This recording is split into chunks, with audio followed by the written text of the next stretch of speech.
For a time, I had a fear of death. I am not exactly sure where it came from. I just one day got an existential crisis out of nowhere.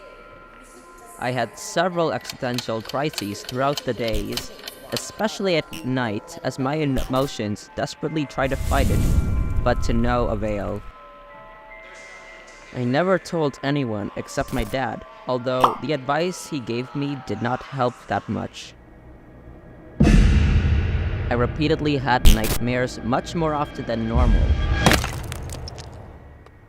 At first, I just coped with this with positive thoughts, or bottling up my emotions, or just distracting myself, but I couldn't do that forever, especially when trying to sleep, when it was the strongest. I finally stopped it with reassurance, specifically hearing about near-death experiences. To me, this resonated enough to think that there's something after death, and my fear faded away. After quarantine in 2020, when Mom left for work, she called me to buy sandwiches for my brothers, and it was my first time going out in months.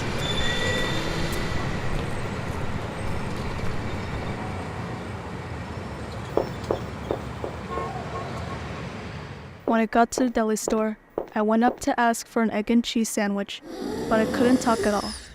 My mind started racing, and I tried forcing myself to say something. But all I remembered in the back of my mind was the same words my parents kept telling me, and that was to just speak.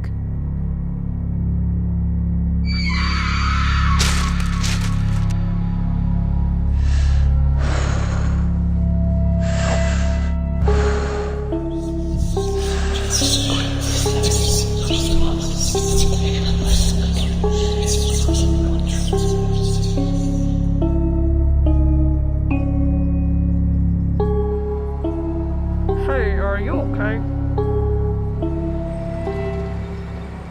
But I couldn't open my mouth. I handed the man at the counter a piece of paper with what I was trying to say. I realized I'd gone mute, and I hated myself whenever my parents complained about my silence. Eventually, I got over it by talking with my little brothers, because I always feel more comfortable around them, and they helped me get over my struggle.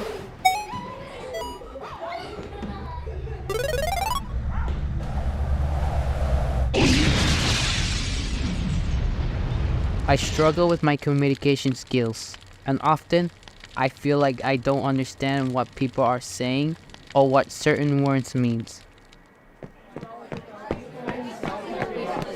At times, people ask me to make myself clear, as certain things I say don't translate in the ways I want. Or other times, I have to ask them to repeat themselves so I can understand better. Having to do this makes me feel overwhelmed and anxious.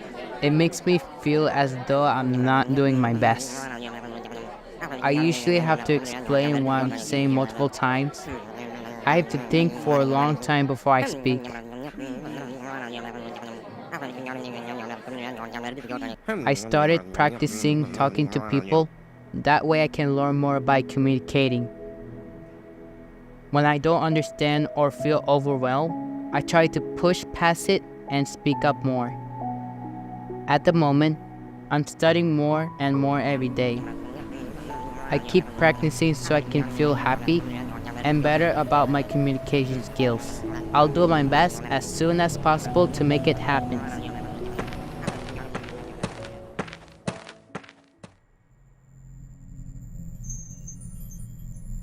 One time, I remember I had spent the day practicing my golf in anticipation of playing a formal game with others. I felt so confident and prepared, but when I hit the golf ball, it barely went anywhere. It felt like I had just struck myself instead.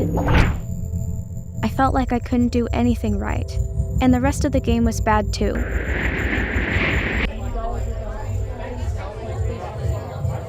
After a lot of time, practice, and more mistakes, I've gotten much better and improved not only my golfing, but my attitude as well.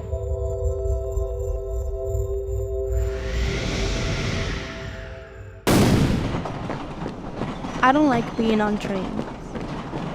Maybe it's because they give me some sort of clarity or notion about the state of my mind. I sat there and observed the people around me, and they seemed happy.